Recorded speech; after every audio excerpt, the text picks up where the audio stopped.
Thanks so much, Bryce. I love that Bryce referenced the book of Proverbs. I love the book of Proverbs. It's always had a soft spot in my heart. A couple of years ago, someone gave me Timothy Keller's book of daily devotions in the book of Proverbs. 365, just little applications each and every day. And I thought I'd only go through that for a year, but I ended up doing it 3 years in a row. I just couldn't get enough of it. Book of Proverbs is just so wonderful, little bite-sized morsels of goodness that just sink down into the soul, and there's an application for every part of life. It's, along with the entire canon of Scripture, Proverbs is one of those books that wherever you turn on the page, there will be something so specific that can encourage you. And just almost every morning I will just have wow God moments reading through. If you haven't read the book of Proverbs or haven't read it recently, I really encourage you to jump back in. And the first 9 chapters of Proverbs, Solomon takes to contrast wisdom and folly. 9 chapters, he says, this is the way of wisdom. This is awesome. This is the best way to live. Look at how wonderful chasing after wisdom and living in a wise way is compared to foolishness, and what a dumb way to live. And look at the pain, and look at the trauma, and just look at compare this to this. And he spends 9 chapters going, pursue this, forget about that. And I think it's summed up in Proverbs 9:10-11, where Solomon writes, the fear of the Lord is the beginning of wisdom, and knowledge of the Holy One is understanding. For through wisdom your days will be many, and years will be added to your life. If you are wise, your wisdom will reward you. If you are a mocker, you alone will suffer. The Scriptures, the Word of God, the inspired, inerrant Word of God tells us that there is a wise way to live and there is a foolish way to live. That there is a way that will bring spiritual life and health and goodness.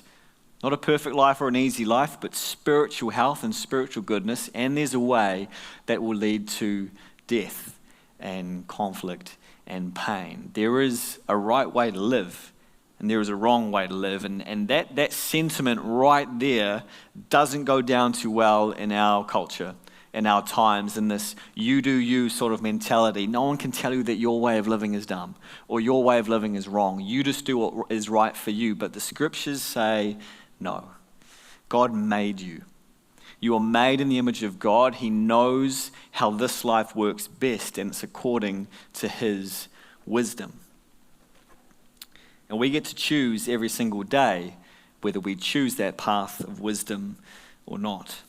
And James, in the verses we're looking at today, takes this idea of comparing wisdom with folly from the Proverbs and brings it into his context, into our context. He's writing to Jews that are scattered throughout the ancient world, and they're likely experiencing some conflict within their church. And so James says, look, there's really 2 ways you can go about this. You can follow God's way and live with spiritual wisdom, true wisdom, or you can follow the way of the world and live under what he calls false wisdom. Verse 13, chapter 3, James says, who is wise and understanding among you? He begins with a rhetorical question. It says, anyone reading this, listening to this, if you pride yourself on your knowledge, on your wisdom of having the right answer, some superior knowledge in a certain thing, whether it's of the Scriptures, whether it's of, having a great EQ, if you have this and if you pride yourself on this, then listen up, and people leaning in will go, okay, what's he going to ask me to do? He says, let them show it. Let them show it by their good life, by deeds done in the humility that comes from wisdom. He doesn't say if you're wise and have understanding, recite the Torah or recite Scripture or answer this ethical quandary. No, we know that James, this book, is intensely practical.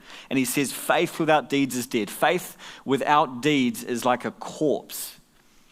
He reaches back into chapter 1 and he says, as the body without the spirit is dead, so faith without deeds is dead. 1:22, do not merely listen to the word and so deceive yourselves, do what it says. He's saying if you are wise and understanding, it must show itself in the way that you live. James has no time for people who pride themselves on their biblical knowledge or being able to know how the world works and it not impacting their life whatsoever. He says if you know God, If you understand the scriptures, it can't stay here. It must show itself in the way that you live. And he says, and then he goes on, instead of coming up with a list of what to do, things to do, he goes into more of a how to do it. He says there's a way of obedience, a way of living in wisdom, and it is humble. The deeds done in humility. And this word is the same as meekness, the gentleness of spirit, in living in a way that doesn't draw attention to yourself. Doesn't say, hey, look at me, I'm living a wise life, show me affection, give me glory. It's, no, I know how to live, and I'm not going to make a song and dance about it. I'm just going to humbly follow the word of the Lord. And James sets up our contrast here, and he calls it false wisdom and true wisdom.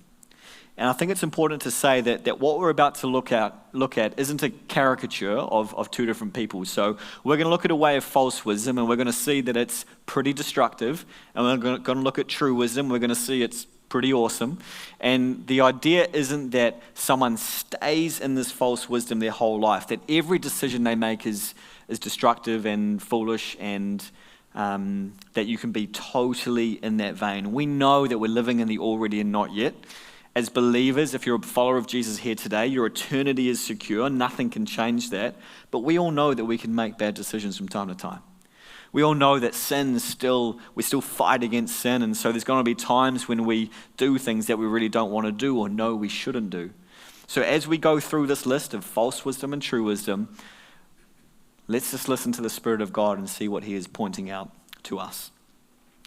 And now for all you visual learners and for all you data people, you're about to love this next slide because I have a table. Wonderful. And we are going to fill it in. And so some of you here are just like, yes, I love tables, love spreadsheets. So we're going to, let's go through that together. And for all you words people, we will also use words. How wonderful. So we're going to look at false wisdom and true wisdom. And we're going to look at their origin, characteristics, and outcome. So we know where we're going. So let's take a look at false wisdom first. And I love how James puts it in quotation marks. He says so-called wisdom. It's just like straight off the bat, he's like, this is dumb. Don't do this. What does a person who has false wisdom or worldly wisdom look like? In verse 14, James says, this worldly wisdom will show itself in the characteristics of bitter envy, selfish ambition, boasting, and denying the truth. And that will come up in a second, I'm sure. And it will show it, and the fruit of it will be disorder and every evil practice. Characteristics are bitter envy and selfish ambition. Selfish ambition in the original text is talking about like a fractious spirit, having a divisive spirit. It's used in the context of electioneering, of someone who promotes themselves and puts themselves forward and kind of belittles other people and says, no, what they believe and the way they're going about things is dumb. Like, I've got the answers. I'm doing the right thing. Look at me. Look at me. I have the knowledge. I know what I'm doing. I'm right. They're wrong. And it's this elevating of self and a dismissing of other people. This sort of selfish ambition is a person who can't rejoice with other people in their success, can't take advice, not teachable. This person is hypercritical, focusing on other people's flaws and not really being aware of their own. This person creates cliques and division, overly focused on their rights, their dignity, insists on their way being the right way. And this worldly person boasts about it. James says, if you harbor selfish ambition and bitter envy in your hearts, do not boast about it or deny the truth. And you think, why on earth would someone boast about that? Why would you be proud of having a divisive spirit? Well, it's because they think they're right. They think that the division is the result of other people. Well, I'm just standing on the truth. Well, I know the way to go. And if they're the ones who are opposing me, then they're the ones who are being divisive. Do we see how this can just creep into our hearts a little bit? I think it's actually a great picture of what's happening with the world and the church at the moment. You think the world says, church, Christians, you're the ones who are being divisive. You guys are the ones who are creating the problem here. We're holding fast to God's word, and culture shifts and they look back at us and go, you are the ones with the problem. There's nothing wrong with us. Nothing wrong. We're the ones who are tolerant and we love everybody. Christians, you're the ones who are being divisive. And they don't see. Having that spirit shows itself in thinking that you're wrong, you're better, smarter, more righteous, more holy. By pointing out everybody else's flaws and failings, you're just being loyal to the truth. And you boast about it. And I wonder just in the little ways this can show itself in our lives. I mentioned at the 9 a.m., I think for Gabrielle and I, I've seen that just when we had Hadassah, and realizing that there's little camps and little factions in the way that you raise a baby. There are the purists and the people who, we don't use white noise. No, not white noise. No, babies don't need that. Or those who, only breastfeeding, no formula for our baby. No, it's best that way. Or, we sleep trained right from the very start. Your baby doesn't sleep. Oh, okay. No, that's all right. You're obviously doing it wrong. And it is kind of funny, but at the same time, I wonder if I saw a sense of just divisiveness there. And sometimes I saw it in myself too, and realizing that we're so good at creating little camps, aren't we? We're so good at just, even in tiny little ways, separating ourselves from other people and going, the way I'm doing this is right. The way that I'm raising this baby is right. And if other people are doing it differently, then actually, no, I don't agree with that. And I don't really want to spend time with them or take any advice from them, because I know the way of doing this. You take it from parenting. You can, have a look at politics and, backseat drivers and people who just love to critique. And I know the way to deal with the COVID pandemic. I know what the tax system will be that can fix our problems. I know what we should do to deal with the poor, how we can help them.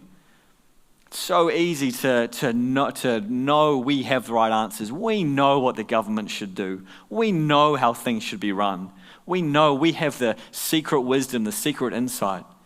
And these little echo chambers of rightness can just so perpetuate in our lives. Get sucked down into little wormholes of, conspiracy theories and COVID's a hoax, whatever. If you believe, I don't care. It's COVID. It's real.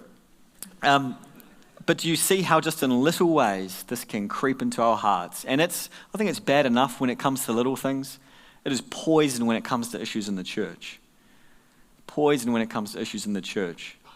And when it comes to matters of doctrine that just aren't essential, is when it starts to become really, really damaging. There are going to be positions the street holds on theological issues that you aren't going to agree with.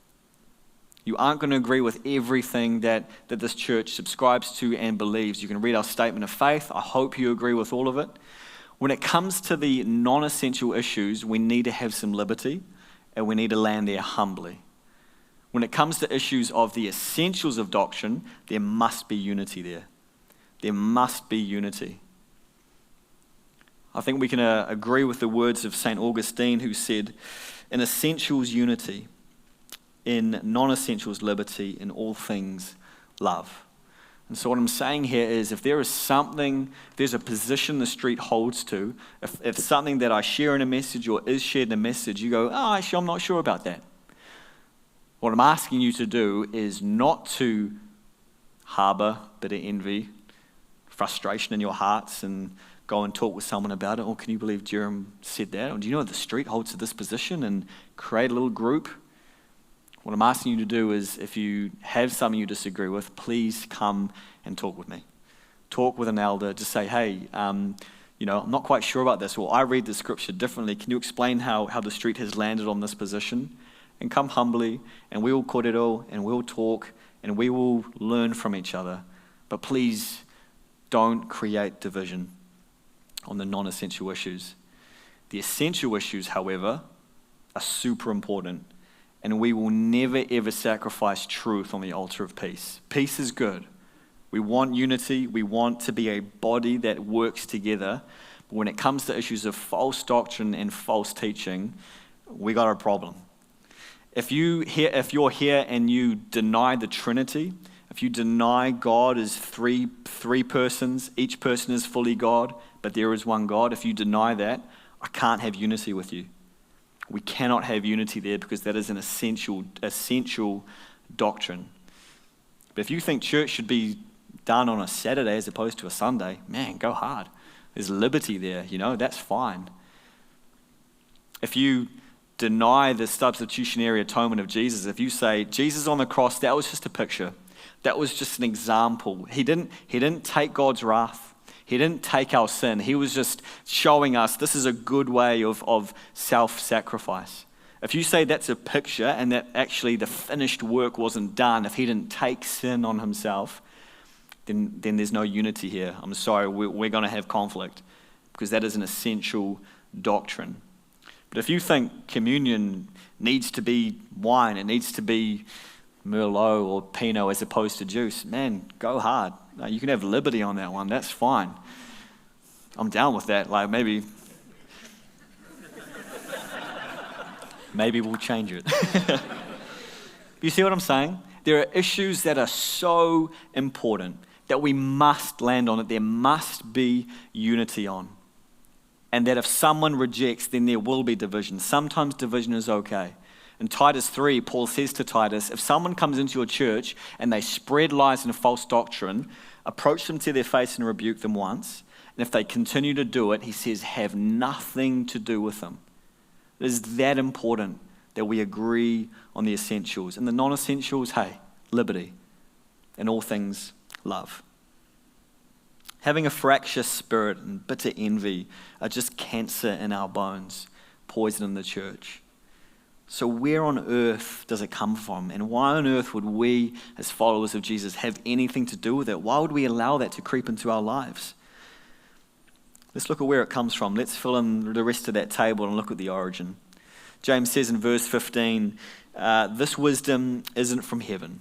It's not from God. It is earthly, unspiritual, and ultimately it's demonic. James says this false wisdom is earthly. It doesn't consider eternity. It is rooted in the here and now. It is just so focused on temporary things, my lot, my job, my family, my comfort. If you took a picture of a person just looking down at the earth, this is that wisdom. This is where it comes from, here and now. Doesn't consider eternity. Doesn't look up and say, man, there's something bigger going on. It says earthly. It's unspiritual. It's just devoid of anything life-giving from the Holy Spirit. It's just base. It's natural. It's flesh and blood. There's no life there.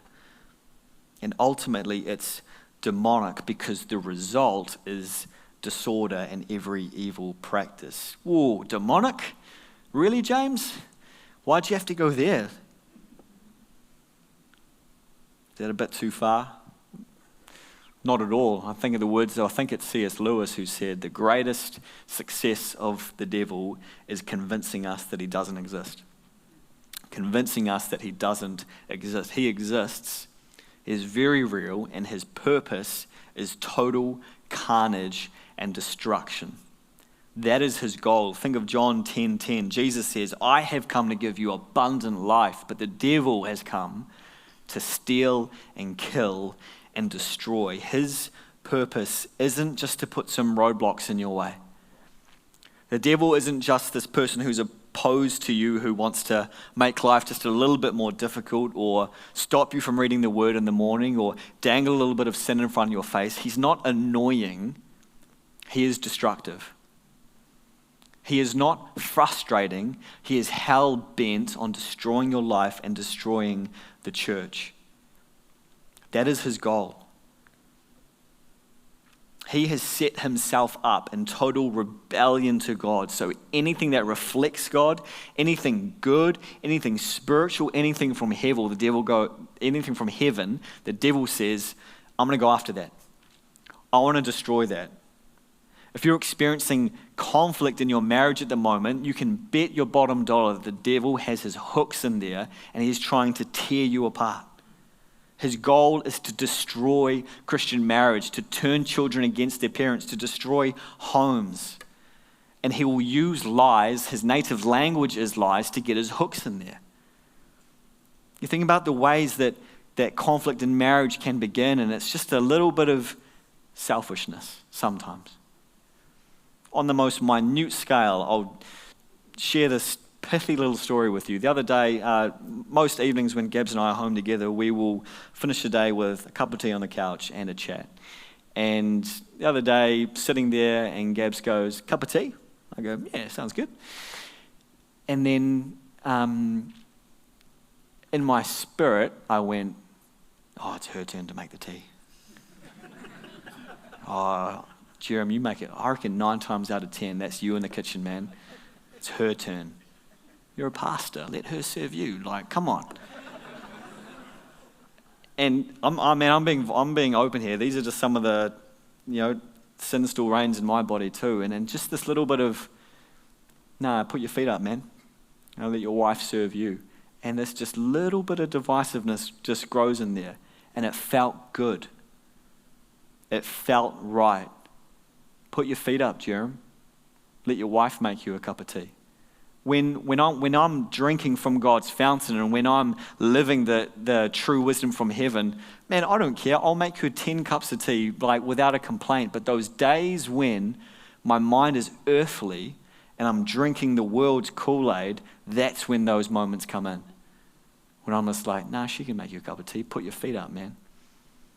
What about in the most extreme circumstance, or ones that really start to become issues, are when someone from the opposite sex pays you a bit of attention, compliments you.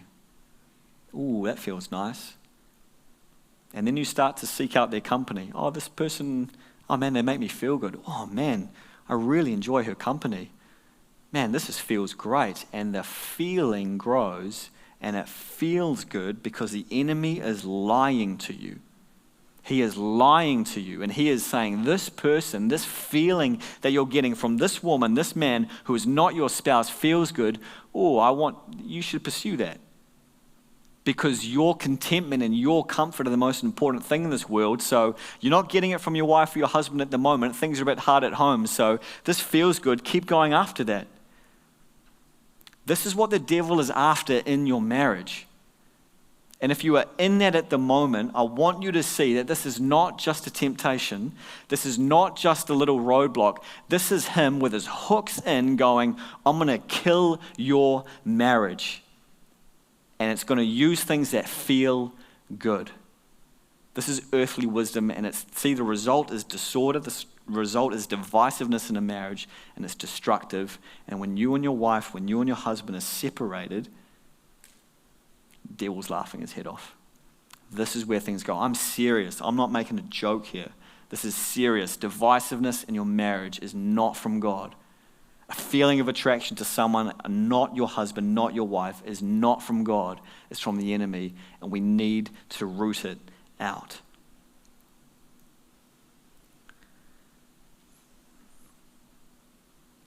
Because the lie is that your life is about you. See, this is earthly, right? Earthly wisdom. Your life is about you, your comfort. Your spouse should be there to satisfy you, to complete you, to make you feel good. And if she's not doing it, if he's not doing it, there's something wrong with them. See, if we don't get our world view, if we don't view life, if we don't view our marriage, and if we don't view our workplace and the gathering and just everything in life, if we don't go, how do I see it? If I don't see it through this, if I don't go, God, help me make sense of what I'm seeing in the world and what I'm seeing in my heart. If we don't look through this, the world is going to give you some lenses to look through, and you do not want that prescription. Because that is going to be lies and deceit, and it's going to put you up on the throne, and the world is going to say, you know best. God's holding out on you.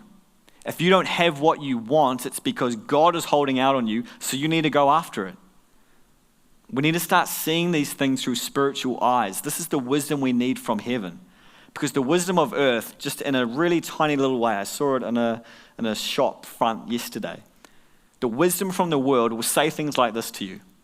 This is on an op shop window. Can't live without it. What? This thing? This sofa? This chair? This car? Can't live without it? Pay for it later and go into debt.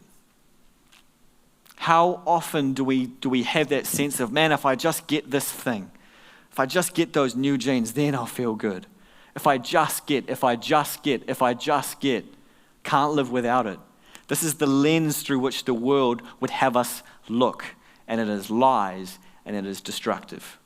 It is not the wisdom from heaven. We need to look through the world with spiritual eyes. Jesus said to his disciples in Luke 21:34, he says, guys, be careful. Be careful, or your hearts will be weighed down with carousing, with partying, seeking after good times, hedonism, with drunkenness, and the anxieties of life. The little things will weigh you down if you look at things with an earthly mindset. Proverbs 4:23, above all else, guard your heart, for everything you do flows from it. Philippians 2:3, do nothing out of selfish ambition, do nothing out of this self-promotion, do nothing out of this divisive character or vain conceit, but in humility, look to others' needs, value others above yourself. Living out of false wisdom, rooted in the ground, looking at your needs, ultimately is from the devil and is just not the great way to live. There must be a better way. Surely there's a better way. Yes, there's a better way. And James goes into it now. Let's look into this. James says there's a way of living out of true wisdom that is meek, is humble, is gentle. And if we look at our table, it is, as opposed to being rooted in earth, unspiritual and demonic, it is from heaven. And instead of the result being disorder and every vile practice, the result is peace and a harvest of righteousness. This one just sounds much better, doesn't it? This one sounds amazing. James, what else do you have to say for us? Describe this wisdom to us. He says the wisdom that comes down from heaven is first of all pure. This wisdom is immaculate, is without fault, it is without malice, it is without any impurity in it whatsoever that would seek to be self-serving, that would seek to be divisive, that would seek to come from any place of bitterness. This wisdom is pure. Pure. I feel like James could just stop there and we're like, cool, done. That's the one I want, not this one. But he just lays it on. He's going to just double down on this. He says this wisdom is pure and it is peace-loving. We lovers of peace. This is a disposition that says when any moment of conflict comes up, or you sense that bit of divisiveness coming up in you, or you sense that I don't want to hang out with that person, it goes, actually, I'm going to look at what's going on here. How can I have unity with this person? I mean, I might not be their best mate, but how can I at least, try and find some common ground?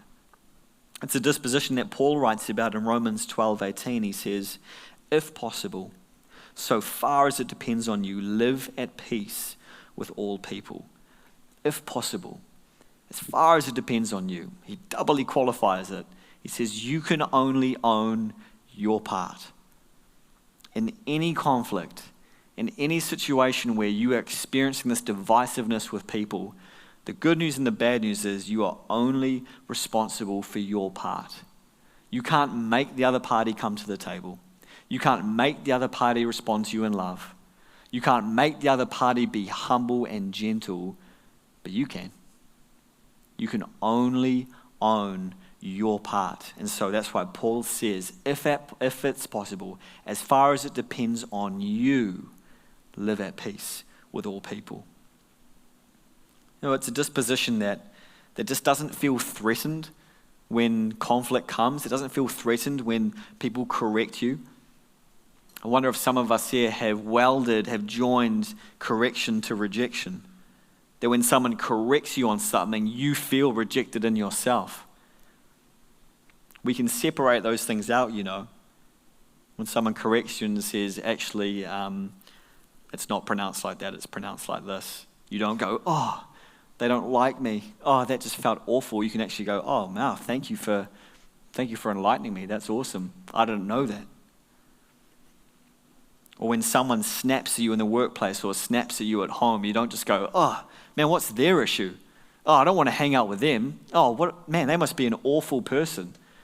They go, oh, that didn't sound like that came from a healthy place. I wonder what's going on there. And you go, hey, man, the way you said it before, that doesn't seem like you. Can I just ask what's going on? You're a bit stressed, something else happening in your life? It's peace-loving. It doesn't go, no, reject that. No, I'm going to divide myself from them. It goes, how can I find unity here? You look at it with spiritual eyes. This wisdom is pure, it's peace-loving, and it's considerate. I love how one commentator said this word considerate. He said it's probably best known as sweet reasonableness. Imagine being known that way. Imagine if I could introduce Anna to you and say, this is Anna Holmes. She's a mom, she's a wife, she's a business owner, and she's sweetly reasonable. Imagine being introduced that way. It would just be wonderful, wouldn't it? And it's true. Thank you, she is. Sweetly reasonable. This is someone who is willing to yield, willing to lay themselves down. I think an apt picture is, I think Martin Luther used it, two goats who meet on a bridge. And they can't go around each other, they can't back down, and they're just stuck in the middle of the bridge going nowhere. And they don't want to fight about it because they'll just end badly. And so what does one goat do? Lays himself down, lets the other goat trample all over him, and then they both get up and they can go their separate ways. One person just laying themselves down. Hey, I don't mind. Walk all over me. It's all good. I don't need to fight this one.